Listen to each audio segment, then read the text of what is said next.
भरोसो दृढ़ इन चरणन केरो। आह, सूरदास, नेत्र नहीं है सूरदास जी के पास, लेकिन अपने जीवन को ऐसे आनंद में जीते हैं। कोई पूछता है कि सूरदास तुमको ठाकुर जी ने नेत्र नहीं दिए? सूरदास जी बोले बड़ी कृपा है ठाकुर जी की जो मुझे नेत्र नहीं दिए। क्यों? बोले संसार को ठाकुर जी ने नेत्र दिए और नेत्र देकर के कहा तुम्हारी जिम्मेवारी तुम्हारे ऊपर, कहीं गड्ढा आवे तो संभल के चलना, कहीं ऊंचाई आवे तो संभल के पैर रखना। लेकिन मेरे नेत्र छिना लिए ठाकुर जी ने, मेरे नेत्र मुझसे दूर करके कहा अरे सूरदास बाकी सबको नेत्र दिए, मतलब उनके जीवन की जिम्मेवारी उनकी है, लेकिन तेरे जीवन की जिम्मेवारी मेरी है। मैं आज तक कभी गिरा नहीं। क्यों? क्योंकि मेरी लाठी पकड़ करके श्याम सुंदर चलते हैं। दुनिया अपनी आंखों से देख के चलती है, लेकिन मेरी आंख तो श्याम सुंदर है। ऐसे सूरदास केवल भरोसा है ठाकुर जी के ऊपर। हम दो दो आंखें वाले हैं, तब भी ठाकुर जी के उस रूप का दर्शन नहीं कर पाते। और श्री सूरदास जी महाराज नित्य श्रीनाथ जी का दर्शन करने जाते हैं, और जैसी पोशाक पहनी, जैसा मुकुट पहना, जैसी माला पहनी, सूरदास जी वैसा पद गा करके सुना देते हैं। आज ठाकुर जी का श्रृंगार ऐसा है। एक दिन गोसाई जी ने चतुराई की और श्रीनाथ जी को कुछ नहीं पहनाया, केवल एक कॉपीन पहना करके खड़ा कर दिया। बोले ये सूरदास मुझे लगता है कि ये ना पहले से ही सोच के आते हैं कि आज पीतांबरी का वर्णन करूंगा, मुकुट का वर्णन करूंगा, ऐसी मालाओं का वर्णन करूंगा, और संभवतः हम वही पहना देते हैं। आज एक काम करता हूं, आज श्रृंगार ही नहीं करूंगा श्रीनाथ जी का, आज वस्त्र ही नहीं पहनाऊंगा, आज देखता हूं सूरदास क्या गाएगा। और जैसे सूरदास जी आए, कपाट खोले गोसाई जी ने, बोले सूरदास कुछ सुनाओ, आज ठाकुर जी कैसे लग रहे हैं? नेत्र नहीं है सूरदास जी के। सूरदास जी बोले आज तो ठाकुर जी बहुत ही प्यारे लग रहे हैं। बोले कैसे प्यारे लग रहे हैं? बोले नहीं, आज और दिनों से भी ज्यादा प्यारे लग रहे हैं। बोले कैसे लग रहे हैं, बताओ तो। सूरदास जी बोले आज हरि देखे नंगम नंगा, मोतिन माल गले उर साजे, छवि के उठत तरंगा, आज हरि देखे नंगम नंगा। गुसाई जी मंदिर से निकल के आए, सूरदास को प्रणाम किया। सूरदास तेरे भाव को प्रणाम, तेरे विश्वास को प्रणाम। हम नेत्र होते हुए भी ठाकुर जी को नहीं देख पाते हैं, तुम बिना नेत्रों के ठाकुर जी को देखते हो।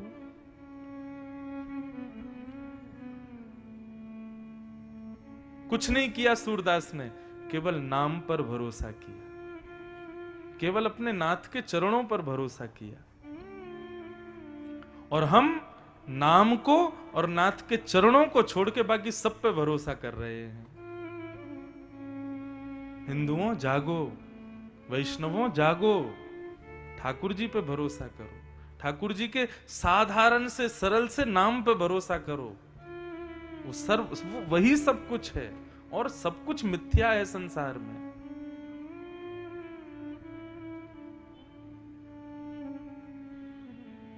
साधन और नाहिया कली में, जासो होत निवेरो, भरोसो दृढ़ इन चरण केरो, भरोसो दृढ़ इन चरण। एक बार एक व्यक्ति अपने शालिग्राम जी लेकर के श्रीमद् वल्लभाचार्य जी के दर्शन करने गया। अब कई लोग ठाकुर जी ऐसे रखते हैं अपने पास में, तो वो व्यक्ति जो था, एक उसका छोटा सा बटुआ था। बटुआ समझते हैं? जिसमें माताएं बहनें पैसा रखती हैं, लक्ष्मी रखती हैं। और एक और बात बताऊं, आज तो हम देवास में लक्ष्मी जी की जन्मस्थली होके आए। देवास में लक्ष्मी जी की जन्मस्थली है, नोट बैंक, वहीं पर लक्ष्मी जी के जन्म होते हैं ना, इसलिए आज वहां दर्शन करके आए। क्या सुंदर पूरी दुनिया जिसके पीछे भाग रही है उसको देवास जन्म देता है। हमने वहां जाकर के एक व्यक्ति से कहा, मैंने कहा भैया एक हमारे अनुयायी हैं बजाज ग्रुप वाले, एक बार वो अपनी फैक्ट्री में ले गए थे तो उन्होंने हमको बजाज के पंखे और लाइट दिए थे।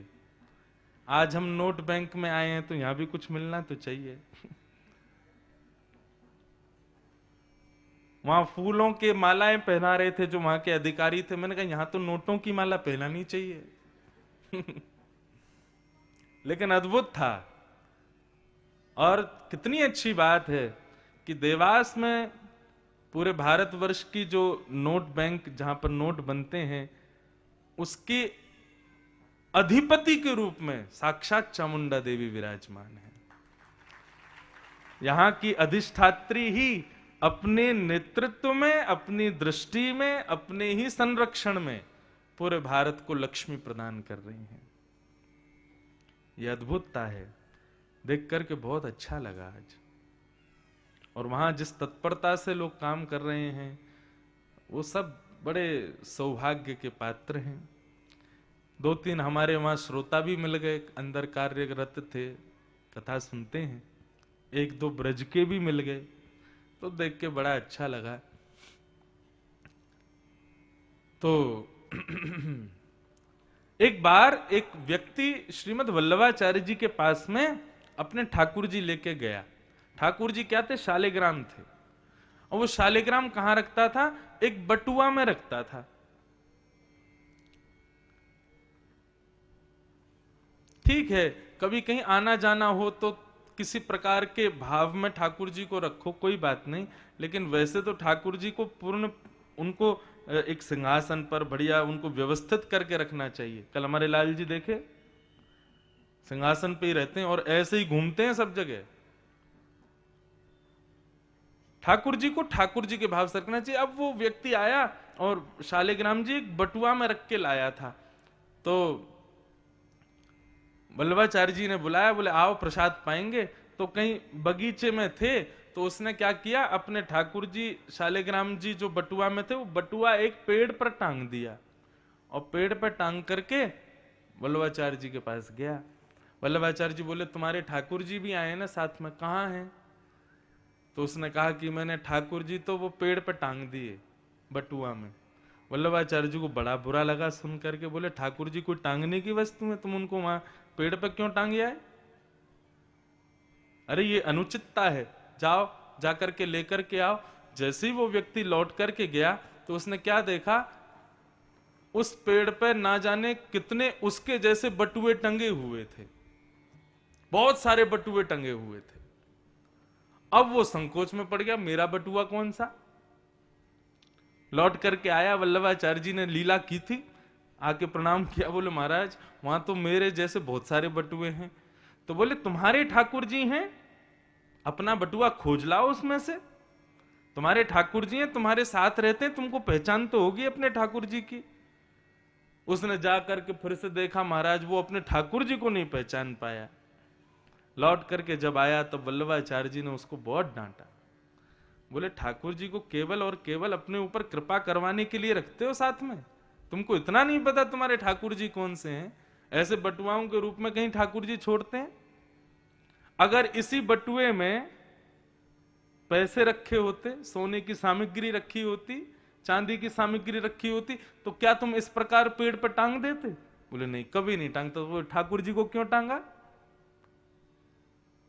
लक्ष्मी हो तो उसको आप टांगोगे नहीं, लेकिन लक्ष्मी के नाथ हैं तो उनको तुम टांग देते हो। लक्ष्मी के नाथ का ख्याल नहीं रखोगे तो लक्ष्मी तुम्हारे पास आएगी कभी?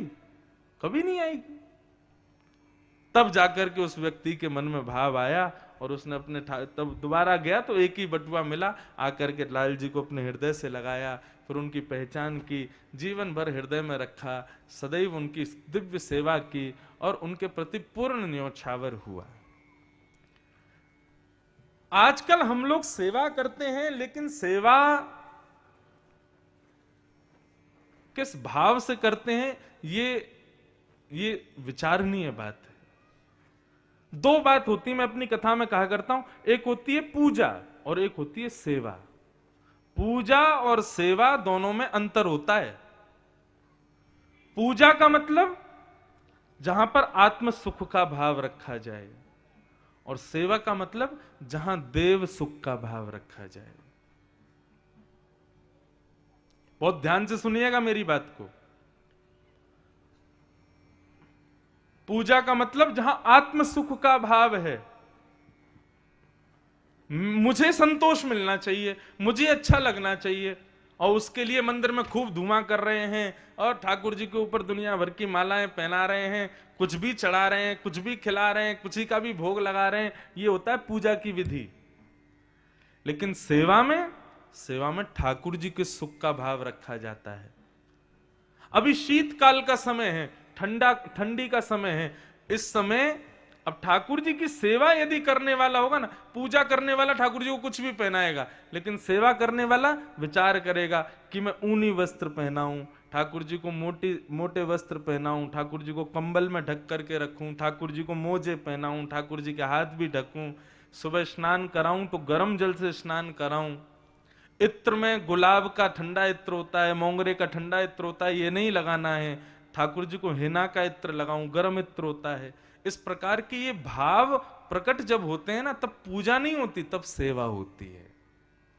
जैसे अपने पुत्र के प्रति, अपने पुत्री के प्रति, अपने परिवार के सदस्यों के प्रति आप भाव रखते हो, अभी गीले बादाम नहीं खिलाओगे, अभी बादाम भूंज के खिलाओगे क्योंकि सर्दी का समय है। ठीक वैसे ही अपने ठाकुर जी के प्रति जब हम भाव रखते हैं ना, तो पूजा ही सेवा में बदल जाती है।